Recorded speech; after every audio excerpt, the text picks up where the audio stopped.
ኢራን ይህ አይን ለአይን የሚለው ስልቷ አሁንም ቀጥላበታለች። በትላንትናው ዕለት የኢነርጂ ኢንፍራስትራክቸሮች ወይም የኃይል መሰረተ ልማቶቿ ስለመመታታቸው ስናነሳ ኢራን ምን አይነት የአጸፋ እርምጃ ትወስዳለች የሚለውን ስናነሳ ነበር። ዛሬ የወጡ መረጃዎች እንደሚያሳዩን ደግሞ የኢራን ባሊስቲክ ሚሳኤሎች በእስራኤል ግዙፍ የኃይል ማመንጫ አቅራቢያ ስለማረፋቸው የእስራኤል መገናኛ ብዙሃን እየዘገቡ ይገኛሉ። በዚህ ጉዳይ ከኢራን በኩል የተባለ ነገር የለም። ይህ ዘገባ እስከተጠናቀረበት ሰዓት ድረስ እስራኤል ግን ኢራን በፈጸመችው መጠነ ሰፊ የሚሳኤል ጥቃት በሃዴራ ከተማ የሚገኘው ግዙፍ የኃይል ማመንጫ አቅራቢያ አንድ ሚሳኤል ስለማረፉ እየዘገቡ ነው ያሉት ማለት ነው። እስራኤል ኤሌክትሪክ ኮርፖሬሽን IEC ጥቃቱን ተከትሎ ባወጣው መግለጫ ታዲያ በሚሳኤሉ ፍንዳታ በመሰረተ ልማቱ ላይ የደረሰ ጉዳት የለም ሲል ነው የተደመጠው። ያው ከወደ እስራኤል የሚወጡ መረጃዎች ብዙ ጊዜ ሰንሰርሺፕ የሚያጠቃቸውና ቬሪፋይ ለማድረግ አስቸጋሪ ስለሆኑ ለአሁን አስፔስ ቫልዩ ይህንን የእስራኤል ኤሌክትሪክ ኮርፖሬሽን መረጃን እንወስዷለን። እንደ ኮርፖሬሽኑ ገለጻ ከሆነ የኢራኑ ባሊስቲክ ሚሳኤል ያረፈው በሃዴራ ከተማ የኃይል ማመንጫ በሚገኝበት ክፍት ቦታ ላይ ነው ያለው። ጥቃቱ የተፈጸመው ደግሞ ኢራን በእስራኤል ላይ ተከታታይ ሚሳኤል ናዳዎችን በማዝነብ ጥቃት ከፈጸመች በኋላ ሲሆን ሚሳኤሉ ለኃይል ማመንጫው እጅግ ቅርብ በሆነ ስፍራ ላይ መውደቁ ከፍተኛ ድንጋጤን ፈጥሮ ነበር። ይሁን እንጂ የኤሌክትሪክ አገልግሎት ሰጪው ተቋም ምንም አይነት መቆራረጥም ሆነ የቴክኒክ ብልሽት አልደረሰበትም ሲል ነው ማብራሪያ የሰጠው። ነገር ግን ከዚህ ጋር በተያያዘ ከሌሎች ምንጮች የሚወጡ መረጃዎችን መጠበቅ ግድ ይለናል። ነገር ግን ይህንን መረጃ በማጋራት የዛሬውን ልዩ ጥንቅራችን እንጀምረዋለን። ልዩ ጥንቅራችን ግን ዋና ማጠንጠኛው ይህ ጉዳይ አይደለም። የልዩ ጥንቅራችን ዋናው ማጠንጠኛ በአንዲት የኢራን ቁልፍ ደሴት ላይ ነው። ይቺ ደሴት በሆርሙዝ የባህር መስመር ላይ የምትገኝ ነች፣ በቅርብ ርቀት ላይ። ስሙ ምናልባት በትክክል ፕሮናውንስ ስላላደረገው ይችላል። ምናልባት እስቲ ኮሜንት ላይ ያስቀምጡልኝ የዚህ ደሴት ስም የምታውቁ ሰዎች። ትርጓሜው ግን ቃሽም ደሴት ነው በማለት የሚያስቀምጠው። ይቺ ደሴት ግዙፍ ምሽግ ነች ለIRGC። በአሁኑ ወቅት የአሜሪካን የባህር ኃይል የበላይነት ለከባድ ፈተናም የዳረገች ደሴት ነች ይላታል። ይቺ ደሴት በዩኔስኮ የዓለም ቅርስነት በተመዘገበው የጂኦ ፓርክ ስር የምትገኝ ሲሆን እዛ ስር ደግሞ ዝነኞቹ የኢራን የሚሳኤል ከተሞች ብሎም ሌሎች ወታደራዊ ኮምፕሌክሶች አሉ። ይህ ታዲያ ተራ የጦር ሰፈር ሳይሆን የቴክኖሎጂውን ዓለም ያስደመመ ስልታዊ ምስጢራዊ ቦታ ነው። የዋሽንግተን ቢሊዮን ዶላር የፈሰሰባቸው ዘመናዊ ቦምቦች ሊበሱት የማይችሉ ይህ የኢራን የተፈጥሮ ምሽግ ተፈጥሮን እንደ ጋሻ በመጠቀም የአሜሪካን የባህር ኃይል እንቅስቃሴ ሙሉ በሙሉ ለመቆጣጠር የምትሰራበት የምትጠቀምበት ዋነኛ መሳሪያ ሆኖ ብቅ ያለ አካባቢ ነው። ታዲያ በዛሬው ልዩ ጥንቅራችን ይህች ጥንታዊት ደሴት እንዴት የዓለምን ታላቅ ኃይል ቅስምም እየሰበረች ነው የሚለውን እናነሳለን። በደሴቲቱ ጥልቅ ዋሻዎች ውስጥ የታመቁት ሚስጥራዊ የጦር መሳሪያዎችስ ምን ምንድን ናቸው? የአሜሪካው USS ጀራልድ ፎርድ ከቀጠናው እንዲያፈገፍግ ያደረገው እውነተኛ ሚስጥርስ ምንድን ነው ብለን እናነሳለን። ጀራልድ ፎርድ ወደ ግሪክ ፖርቶች እያመራ መሆኑን እዛ አካባቢ ስለመድረሱ መረጃዎች ይወጡ ነው ያሉት። በዚህ ደሴት ላይ ተቀብሮ ያለው እውነታ ምንድን ነው? እነዚህና ሌሎች አስገራሚ ወታደራዊ ሚስጥሮችን ነው ዛሬ በልዩ ጥንቅራችን የምናደርሳችሁ። አብራችሁን ቆይታችሁ ብትከታተሉ እንደምታተርፉበት እርግጠኛዎች ነን። ሐሳብ አስተያየታችሁን ኮሜንት መስጫው ላይ ያስቀምጡልን። የገበያ ሚዲያን የዩቲዩብ ገጽ ሰብስክራይብ ማድረጋችሁ እንዳትዘነጉ፣ ቪዲዮውን ደግሞ ላይክ እንድታደርጉ እጋብዛችኋለሁ። ከተከታይ አጭር መሸጋገሪያ በኋላ ስንመለስ በዝርዝር ጉዳዮች ይሆናል። መልካም ቆይታ።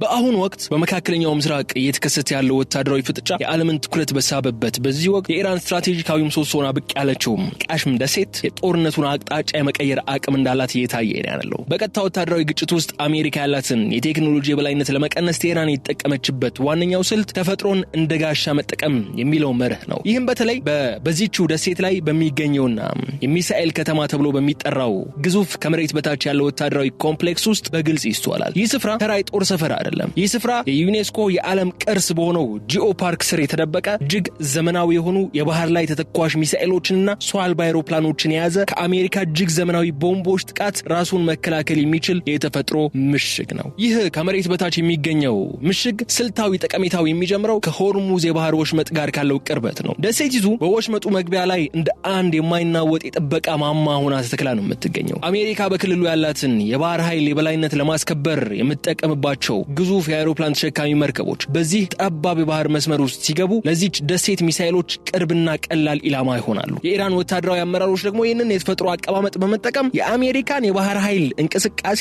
ሙሉ በሙሉ የመቆጣጠርና አስፈላጊ ሆኖ ሲገኝም የዓለምን የነዳጅ መስመር የመዝጋት አቅም መገንባታቸው የቅርብ ጊዜ መረጃዎች የሚያሳዩ ነው። መሬት ላይ ያሉ እውነታዎች የዚህ ደሴት ሚስጥራዊነትና ጥንካሬ ዋሽንግተንን ከፍተኛ ስጋት ላይ የጣለ ነው። በተለይ ደግሞ ባለፈው ሳምንት በደሴቱ የውሃ ማጣሪያ ጣቢያ ላይ የተሰነዘረው ጥቃት የፈጠረው ውጤት የኢራንን ዝግጁነት የሚያሳይ ሆኖ ይወሰዳል። ጥቃቱ የደሴቲቱን ወታደራዊ መዋቅር ከመንካት ይልቅ ሲቪል ተቋማትን ኢላማ ማድረጉ የአሜሪካ የስለላ ተቋማት ከመሬት በታች ያሉትን ትክክለኛ የሚሳኤል ማከማቻዎች ለመለየት እየተቸገሩ ስለመሆናቸው የሚጠቁም ነው። ይህ ደግሞ ኢራን የገነባቸው ከመሬት በታች ያለው መከላከያ ዘዴዋ ምን ያህል ውጤታማ እንደሆነና አሜሪካ በክልሉ የምታደርገውን ማንኛውም እንቅስቃሴ በከፍተኛ ጥንቃቄ እንደምትመለከት እያስገዳት ነው ያለው። የዚህ ደሴት ጉዳይ ለቴህራን ከወታደራዊ ምሽግነት ባለፈም የስነ ልቦና የበላይነት ማሳያ ሆኖ የሚያገለግል ነው። አሜሪካ በቢሊዮን የሚቆጠር ዶላርን በማፍሰስ የገነባቻቸው ዘመናዊ ጦር መሳሪያዎች በደሴቲቱ ጥንታዊ ድንጋዮችና ዋሻዎች ውስጥ በተደበቁ የኢራን ሚሳኤሎች ስጋት ውስጥ ወድቋል። በዘመናዊ ጦርነት ውስጥ የቴክኖሎጂ የበላይነት ብቻውን ዋስትና እንዳልሆነም ትልቅ ትምህርት የሰጠ ክስተት ነው ያጋጣሚ። ይህ ሁኔታ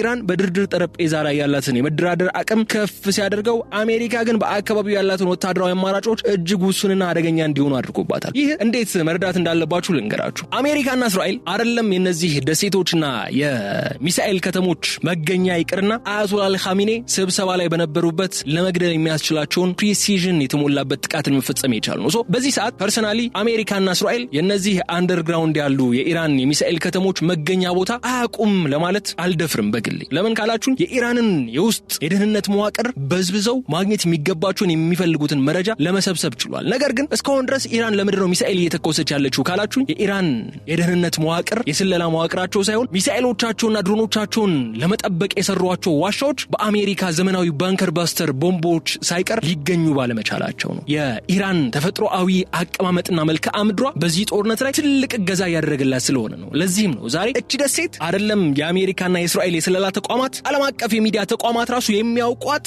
ቦታዋ የሚታወቅ በውስጧ ምን እንዳለ የምታወቅ ደሴት ነች። ግን ሲል አሜሪካና እስራኤል በዚህ ደሴት ጉዳይ ምንም ማድረግ አልቻሉም። ሚሳኤል በውስጡ ላይ ያለን እያወቁ ሊያፈራርሱት አልቻሉም። እስራኤል አሜሪካ አሁን እየተዋጉ ያሉት ከኢራን አብዮታዊ ዘብ ከኢራን ህዝብ ጋር ብቻ ሳይሆን ከኢራን ተፈጥሮአዊ መልክዓ ምድር ጋርም እንደሆነ የሚያሳይ መረጃ ይሆናል ማለት ነው። በአሁኑ ወቅት በመካከለኛው ምስራቅ የባህር ዳርቻዎች ላይ የታየ ያለው ይህ ወታደራዊ እውነታም የአሜሪካን የቴክኖሎጂ የበላይነት ጥያቄ ውስጥ የሚጥል ትልቅ ክስተት ሆኖ ነው የተመዘገበው። የዓለም እጅግ ዘመናዊው ውዱ የጦር መርከብ ዩኤስኤስ ጀራልድ ፎርድ በጦር ሜዳ ሳይሆን በውስጣዊ የቴክኒክ ብልሽት ባልተጠበቀ የእሳት አደጋ ምክንያት ከቀጠናው ማፈግፈጉ የዋሽንግተን ስትራቴጂካዊ እቅድ እንዲመሰቃቀል አድርጓል። ይህ ክስተት ኢራን በክልሉ ያላትን ተመጣጣኝ ያልሆነ የጦርነት ስልት የመምራት ብቃትም ይበልጥ ጎልቶ እንዲታይ ያደረገ ሁኔታ ነው። ግዙፍ የጦር መሳሪያዎች በትንሽ ውስጣዊ ችግር እንዴት በቀላሉ ከአገልግሎት ውጪ ሊሆኑ እንደሚችሉም ጥልቅ ማሳያ ሆኗል። ይህም በአሁኑ ወቅት በዋሽንግተን የሚሰሙት ወታደራዊ ውሳኔዎች አሜሪካ ወደማትወጣበት አዘቅት ውስጥ ሊከቷት እንደሚችሉ የጂኦፖለቲካ ተንታኞች ስጋታቸውን እየገለጹ ይገኛሉ። የፕሬዝዳንት ትራምፕ አስተዳደር የኢራን ዋነኛ የነዳጅ ኤክስፖርት ማዕከል የሆነችውን የካርግ ደሴትን በኃይል ለመያዝ 82ኛውን የአየር ወለድ ክፍለ ጦር ወይም 82ኛውን ኤርቦርን ዲቪዥን ለማሰማራት ማቀዳቸው የቀጠናውን ጦርነት ወደ አዲስና አስፈሪ ምዕራፍ አሸጋግሮታል። ይህ ፈጣን ምላሽ ሰጪ ኃይል ተብሎ የሚታወቀው ክፍል 3000 ገደማ ወታደሮች የያዘ የጦር ክፍል የሆርሙዝ የባህር ወሽመጥን በኃይል ለመክፈት ታስቦ የተዘጋጀ ነው ተብሏል። በተግባር ግን አሜሪካ ለከፍተኛ ኪሳራ እንድትዳረግ የሚያስችል የራስን ማጥፋት እርምጃ ነው የሚመስለው። የካርግ ደሴት ለኢራን የኢኮኖሚ ሁኔታ ያላት ፋይዳ ከፍተኛ መሆኑን እናውቃለን። ቴህራን ይህንን ስልታዊ ቦታ ለማስጠበቅ ደግሞ ማንኛውም መስዋዕትነት ለመክፈል ዝግጁ መሆኗ ይታወቃል። የአሜሪካ ዕቅድ ደሴቲቱን በመቆጣጠር የኢራንን የገቢ ምንጭ ለማድረቅና የዓለምን የነዳጅ ገበያ ለማረጋጋት ቢሆንም እንኳን በምድር ላይ ያለው እውነታ ግን ተቃራኒ ሆኗል። ኢራን በአካባቢው ያሰማራቻቸው ዘመናዊ የሚሳኤል መከላከያ ዘዴዎችና በደሴቲቱ ዙሪያ የተዘረጉት የባህር ውስጥ ፈንጂዎች የአሜሪካ የአየር ወለድ ወታደሮች ደሴቲቱ ላይ ከማረፋቸው በፊት ከፍተኛ ጉዳት እንዲደርስባቸው ሊያደርጉ እንደሚችሉም ተነስቷል። ይህ ደግሞ አሜሪካ በቀጥታ በየብስ ጦርነት ውስጥ በመክተት በቪየትናም ወይም በኢራቅ ከደረሰባት በላይ የሆነ የሰው ኃይል ኪሳራ ሊያስከትልባት ይችላልም ተብሎ ተሰግቷል። ይህ ወታደራዊ ቁማር ታዲያ ከጦር ሜዳ ባለፈ በዓለም ኢኮኖሚ ላይ የሚያደርሰው ተጽዕኖም ቀላል የሚባል አይደለም። ካርግ ደሴት ላይ የሚሰነዘር ማንኛውም ጥቃት ከዚህ ቀደም በተደጋጋሚ እንዳነሳ ነው የዓለምን የነዳጅ ዋጋ በአንድ ጀንበር በእጥፍ እንዲያድግ የሚያስደርግ ነው። ይህ ደግሞ በተራው የአሜሪካና የአውሮፓ ኢኮኖሚ ከፉኛ ነው የሚመጣው። ኢራን ይህንን የስልጣን ሚዛን ጠንቅቃም ስለምታውቅ አሜሪካ ወደዚህ ግጭት በመሳብ የዓለምን ማህበረሰብ በዋሽንግተን ላይ ለማነሳሳት እንደ ስትራቴጂ እየተጠቀመችበት ነው የምትገኘው። ትራምፕ ከዚህ ቀደም የሰጡት የ5 ቀን ማስጠንቀቂያ ወይም አልቲመተም የኢራንን የኤሌክትሪክ ኃይል እናጠፋለን ማለታቸው፣ ቴህራን ደግሞ በመላሹ የዓለምን የኤነርጂ ደምስር እንቆርጣለን በሚል የሰጠችው መልእክት ነገሮች እንዲካረሩ አድርጓል። በተለይ ደግሞ የ82ኛው የአየር ወለድ ክፍለ ጦር ወደ ካርግ ደሴት መላክ ማለት ለአሜሪካ ኩራት ቢመስልም በተግባር ግን ኢራን ለዘመናት ስትጠብቀው ለነበረው ጦርነት ወጥመድ ውስጥ የምትገባባት ነው። አሜሪካ ወጥመድ ውስጥ የምትገባበት ሁኔታ ነው የሚፈጥረው። ዋሽንግተን በኃይል የመመንጫ ፍላጎት የራሷን ወታደሮችና የዓለምን ኢኮኖሚ አደጋ ላይ የጣለች ባለችበት በዚህ ወቅት ቴህራን ግን ሁኔታዎችን በጥንቃቄና በትዕግስት በመመልከት ላይ ነው የምትገኘው። ይህ የትራምፕ አስተዳደርም ከፍተኛ ስጋት ያለበት እርምጃ አሜሪካ በመካከለኛው ምስራቅ ያላትን ተጽዕኖ ለዘላቂው ሊያሳጣት የሚችል የታሪክ ስህተት ሆኖ ሊከሰት እንደሚችል ስጋቶች እያጫረ ይገኛል።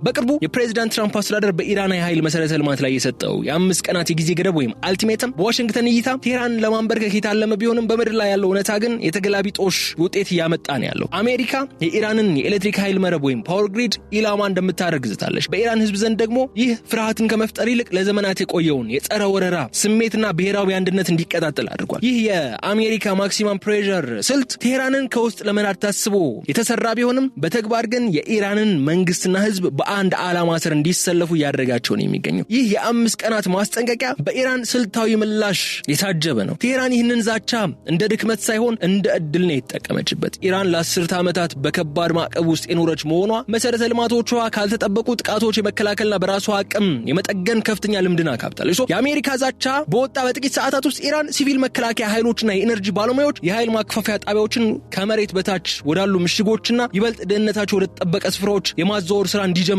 አጸለች። ይህም የአሜሪካን የአየር ጥቃት ውጤታማነት በእጅጉ የሚቀንስና ዋሽንግተን ያሰበችው ፈጣን ድል የማይታሰብ የሚያደርግ ነው። ከዚህ በላይ ደግሞ ይህ የአሜሪካ ማስጠንቀቂያ በዓለም አቀፍ ደረጃ የአሜሪካን እንደ አምባገነንና የሰላም ጠንቅ አድርጎ የማሳየት ውጤትን ይዞ መጥቷል። የኢራን ዲፕሎማቶች ይህን አጋጣሚ በመጠቀም አሜሪካ በንጹሃን ዜጎች ህይወት ላይ አደጋ የምትደቅን ሽብርተኝነት የተሞላበት አካሄድን እየተከተለች ትገኛለች በማለት ለዓለም አቀፉ ማህበረሰብ በማስረዳት የሞራል የበላይነትን እያገኙ ይገኛሉ። ይህም በተለይ የአውሮፓና የእስያ ሀገራት ከአሜሪካ የጥቃት እርምጃ ራሳቸውን እንዲያርቁና ከቴህራን ጋር በስውር የዲፕሎማሲ መስመሮች እንዲገናኙ በርን ከፍቷል። አሜሪካ ኢራንን ለማግለል የሰጠችው የጊዜ ገደብም በተቃራኒው ዋሽንግተን በዲፕሎማሲው መድረክ ብቻዋን እንድትገለል ያደርጋት ይገኛል። ከዚህ ባሻገር አሜሪካና እስራኤል በኢራን ላይ የከፈቱት ኦፕሬሽን ግዙፍ የጦር መርከቦችና ሶርጓጅ መርከቦችን የኢራንን ማለት ነው ለመደምሰስ ከፍተኛ ጥረት አድርጓል። ግን ቴህራን ብልጥ ቁጥጥር ወይም ስማርት ኮንትሮል በሚል የሰየመችው ስልቷ የወሽመጡን እንቅስቃሴ አሁንም በእጇ ሆኖ እንዲቀጥል አድርጋለች። ይህ ስልት በቢሊዮን የሚቆጠሩ ዶላሮች ከሚወጡባቸው ግዙፍ መርከቦች ይልቅ በአነስተኛ ወጪ የሚመረቱ ፈጣንና ለመምታት የሚያስቸግሩ በመቶዎች የሚቆጠሩ ትናንሽ ጀልባዎች ላይ የተመሰረተ ነው። የኢራን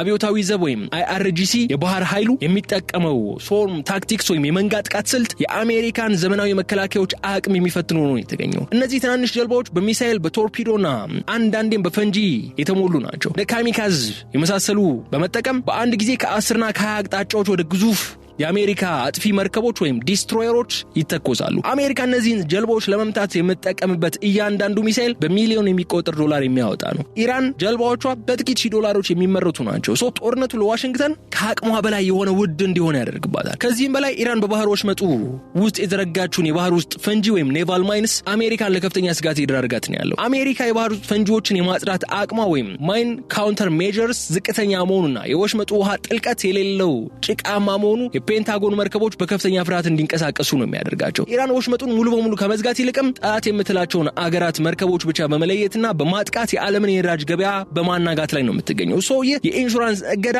ኢንሹራንስ ብሎኬጅ ተብሎ የሚጠራው ስልት ደግሞ መርከቦች በወሽመጡ ለማለፍ የሚከፍሉት የደህንነት ዋስትና እጅግ እንዲንር በማድረግ ሳይተኮስ የንግድ መርከቦች በራሳቸው ፍቃድ በዛ መስመር መንቀሳቀስ እንዲያቆሙ ነው የተደረገው። ይህ በአሁኑ ወቅት በመካከለኛው ምስራቅ እየታየ ያለው እየተስፋፋ ያለው ወታደራዊ ግጭት ወደ ዲፕሎማሲው መድረክ ተሸጋግረን ስንመለከተው ደግሞ የአሜሪካው ፕሬዝዳንት አማካሪ ጃሬድ ኩሽነር እንዲሁም ስቲቭ ዊትኮፍ ያቀረቡት ለኢራን የላኩት 15 ነጥብ ያለው የተኩስ አቁም እቅድ የዋሽንግተንን ስትራቴጂካዊ ግራ መጋባት በግልጽ የሚያሳይ ክስተት ሆኗል። ይሄ ሰላም ጥሪ በአሜሪካ እይታ ለጋስ ሆኖ ለመቅረብ የተጣረበት ቢሆንም ለኢራን ግን በጦር ሜዳ የገጠመውን ወታደራዊና ቴክኒካዊ ውድቀት ለመሸፈን ዋሽንግተን የጣለችው የዲፕሎማሲ መረብ እንደሆነ ይታመናል። ኢራን ይህንን ጥሪ ውድቅ ከማድረግ ይልቅ በጥንቃቄ የመመርመር ስልትን ተከትላለች። በምድር ላይ ያለው ወታደራዊ ዝግጅቷን ለማጠናከርና የአሜሪካን የውስጥ ፖለቲካ ክፍተት ለመጠቀም ያላትን ስልታዊ ትዕግስት የሚያሳይም ሆኗል። የኩሽነር እቅድ ዋነኛ ግብ የሆርሙዝን የባህር መስመር በአፋጣኝ እንዲከፈትና የነዳጅ ፍሰቱ እንዲቀጥል ማድረግ ነው። ኢራን ግን ይህንን እንደ ትልቅ የመደራደሪያ ካርድ ነው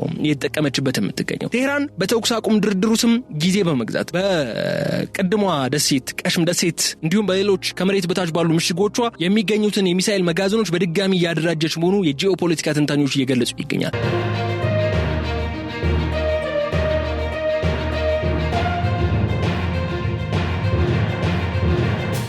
አሜሪካ በኦፕሬሽን ኢፒክ ፊሪ አማካኝነት የፈለገችውን ፈጣን ድል ማግኘት ባለመቻሏ ወደ ዲፕሎማሲው ጠረጴዛ መመለሷም ለኢራን ትልቅ የሞራልና የፖለቲካ ድል ተደርጎ ይወሰዳል። ይህ ዲፕሎማሲ ሂደት ደግሞ በአሜሪካና በእስራኤል መካከል ያለውን ልዩነት እያሰፋው ነው የሚገኘው። ዋሽንግተን በኢኮኖሚ ጫናና በምርጫ ዋዜማ ምክንያት ጦርነትን ለማቆም ስትጣደፍ፣ የኢራን አመራሮች ግን የዓለምን የነዳጅ ዋጋ መቆጣጠር መቻላቸውን በማወቃቸው ብቻ በድርድሩ ጠረጴዛ ላይ ጠንካራ አቋም እንዲይዙ አድርጓቸዋል። ኩሽነር የሚያቀርቧቸው ነጥቦች የኢራንን ክልላዊ ተጽዕኖ ለመቀነስ ያለሙ ናቸው። በተግባር ቴህራን በየመን፣ በሊባኖስ፣ በኢራቅ ባሏት ወዳጅ ኃይሎች ወይም የፕሮክሲ አጋሮች የአሜሪካን ኢስላም እቅድ በማንኛውም ሰዓት የማደናቀፍ አቅሙ ይዛለች ማለት ነው። የዓለም ትልቁ የጦር መርከብ ዩኤስኤስ ጀራርድ ፎርድ ከጦር ግንባር ባፈገፈገበት በዚህ ወቅት ኢራን የበላይነቱን ስለመያዟ የሚያጠራጥር አይደለም። ግን ይህ የዓለማችን ትልቁ የጦር መርከብ ተብሎ የሚታወቀው ዩኤስኤስ ጀራርድ ፎርድ ከጦር ግንባር እንዲያፈገፍግ ያደረገው በእውነት ያ የልብስ ማጠቢያ ክፍል ላይ የተነሳው እሳት ብቻ ነው? እሱን ደግሞ እናንሳ። በመርከቧ ውስጥ የነበረው እጅግ አሳሳቢ የኑሮ ሁኔታና የወታደሮች ስነልቦናዊ መውደቅ መርከቧ አካባቢውን ለቃ እንድትወጣ ያስገደደ ክስተት ስለመሆኑ እየተነሳ ይገኛል። ከ10 ወራት በላይ ያለምንም እረፍት ባህር ላይ የቆዩት የአሜሪካ የባህር ኃይል አባላት በመርከቧ ላይ ባጋጠመው የመኝታ እጥረትና የንጽህና አገልግሎት መቋረጥ ምክንያት ለከፍተኛ ድካምና ተስፋ መቁረጥ ተዳርጓል። ይህ ሁኔታ ለኢራን ትልቅ ድልን ይዞ የመጣ ሆኗል። የቴህራን መገናኛ ብዙሃን በቢሊዮን ዶላር የወጣባቸው የአሜሪካ መርከቦች የራሳቸውን ወታደሮች መገብና ማስተኛ ተስኗቸዋል የሚል መልእክት በማሰራጨትም የአሜሪካን ወታደራዊ ግርማ ሞገስ ዝቅ እያደረጉት ይገኛሉ። በሌላ በኩል የኢራን ወታደሮች በገዛ ሀገራቸው ዳርቻ ከቤተሰቦቻቸው አቅራቢያና በሃይማኖታዊ ተነሳሽነት ውጊያ ውስጥ መቆየታቸው በረዥም ጊዜ ጦርነት ውስጥ የማይናወጥ ጽናት እንዲኖራቸው አድርጓቸዋል። አሜሪካ በቴክኖሎጂ ብልጫ ብትመካም የሰው ኃይሏ ግን ለእንዲህ አይነቱ አድካሚና ጭንቀት የተሞላበት ጦርነት ዝግጁ አለመሆኑ በግልጽ ታይቷል። ከዚህም በላይ ግን በመርከቧ ላይ የታዩት የቴክኒክ ብልሽቶች በተለይም የአይሮፕላን ማስወንጨፊያ ዘዴዎችና የራዳር መቆጣጠሪያዎች አለመታመን በወታደሮቹ ዘንድ በማንኛውም ሰዓት በኢራን ሚሳኤል ልንመታ እንችላለን የሚል ስጋትን ፈጥሯል። ይህ የማይታይ ፍርሃት ደግሞ አሜሪካ በክልሉ የምታደርገው እንቅስቃሴ እንዲገደብ አድርጓል። ወታደሮቹ በመርከቧ ውስጣዊ ችግሮችና በውጫዊ የኢራን ስጋት መካከል ተወጥረው መቆየታቸው የአሜሪካን የጦር አዛዦች ወታደራዊ እርምጃ ከመውሰድ ይልቅ ወደ ኋላ እንዲያፈገፍጉ አስገድዷቸዋል። የዩኤስኤስ ጀራልድ ፎርድ ውድቀት የቴክኖሎጂ ብቻ ሳይሆን የስነልቦናዊ ጦርነት ውጤትም ነው። ኢራን ይህንን ድክመት በመጠቀም አሜሪካ በክልሉ ያላትን ኃይል ከወረቀት ነብር የማይተናነስ መሆኑን ለዓለማ ያሳየች ትገኛለች። የሰው ኃይል ብቃትና ጽናት በሌለበት ሁኔታ የቴክኖሎጂ የበላይነት ብቻውን ጦርነትን እንደማያሸንፍ ይህ ክስተትም ትልቅ ማሳያ ሆኗል። ይህም በሆርሙዝ የባህር መስመር ጨዋታ ላይ ኢራን ያላትን የበላይነት ይበልጥ የሚያረጋግጥ ክስተት ሆኗል። ነገሮችን ስናጠቃልላቸው ግን ላለፉት 4 ሳምንታት ገደማ በተለያዩ ኦፕሬሽኖች ስም ሲካሄድ የቆየውና ገና ሙሉ በሙሉ ያልቆመው ጦርነት እስካሁን ያየናቸው ክስተቶች የአሜሪካን የዓለም አቀፍ ፖሊስነት ሚና ጥያቄ ውስጥ የጣሉና የኢራንን ቀጠናዊ ተሰሚነት ወደ ላቀ ደረጃ ያሸጋገሩ ናቸው። ዋሽንግተን በከፍተኛ ቴክኖሎጂና በኃይል ቴህራንን ለማንበርከክ ያደረገችው ሙከራ በተቃራኒው የኢራንን ስትራቴጂካዊ ብልሃትና የመቋቋም አቅም ለዓለም ያስመሰከረው ሆኖ ተገኝቷል። የዚህ ግጭት ዋነኛ ውጤት የአሜሪካ አይበገሬነት ስም በዓለም አቀፍ ፊት መሸርሸሩ ነው። የዩኤስኤስ ጀራልድ ፎርድ ቴክኒካዊ ውድቀትና የ82ኛው የአየር ወለድ ክፍለ ጦር ወደ ካርግ ደሴት ለመግባት የታቀደው አደገኛው ቁማር አሜሪካ በመካከለኛው ምስራቅ ያላትን ወታደራዊ አማራጮች ምን ያህል ውስን እንደሆኑ ያሳዩ ናቸው። በአጭሩ ግን ኢራን በቃሽም ደሴትና በሌሎች ከመሬት በታች ባሉ ምሽጎቿ አማካኝነት ቀጠናዊ ጦርነት በቴክኖሎጂ ብዛት ብቻ ሳይሆን በመሬት አቀማመጥና በህዝብ ጽናት ላይ የተመሰረቱ መሆኑን በተግባር አሳይታለች። ይህ ደግሞ በክልሉ ያሉ ሌሎች አገራት ከዋሽንግተን ይልቅ ቴህራን ጋር ያላቸውን ግንኙነት በድጋሚ እንዲመለከቱ አስገድዷቸዋል። ከዚህ በተጨማሪ ጦርነቱ በዓለም ኢኮኖሚ ላይ ጥሎት የሚያልፈው ጠባሳ በቀላሉ የሚታይ አይደለም። የሆርሙዝ የባህር ወሽመጥ የጸጥታ ስጋት ውስጥ መውደቁና የነዳጅ ዋጋ መናሩ አሜሪካ በዓለም አቀፍ የንግድ መስመሮች ላይ ያሏትን ቁጥጥር አዳክሞታል። ኢራን ይህንን የኢኮኖሚ ካርድ በብልህነት በመጠቀም ማዕቀቦችና ወታደራዊ ዛቻዎች ከእንግዲህ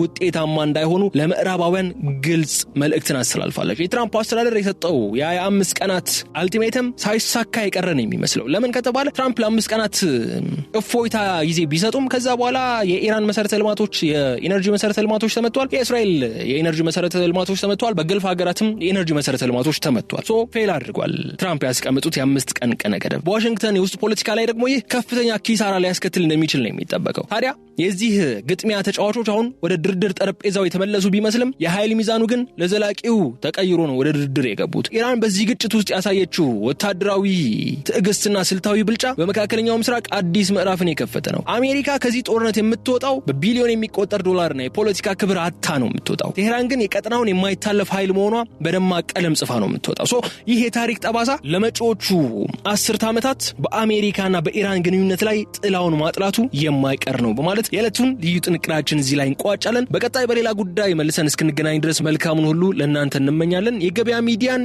የዩቲዩብ ገጽ ሰብስክራይብ ማድረጋችሁ እንዳትዘነጉ። ሐሳብ አስተያየት ካላችሁ በኮሜንት መስጫው ላይ አስቀምጡልን። ቪዲዮውን ላይክ ማድረጋችሁ እንዳትዘነጉ። በቀጣይ በሌላ ጉዳይ እስክንገናኝ ድረስ መልካሙን ሁሉ ለእናንተ ተመኘው። ሰላም።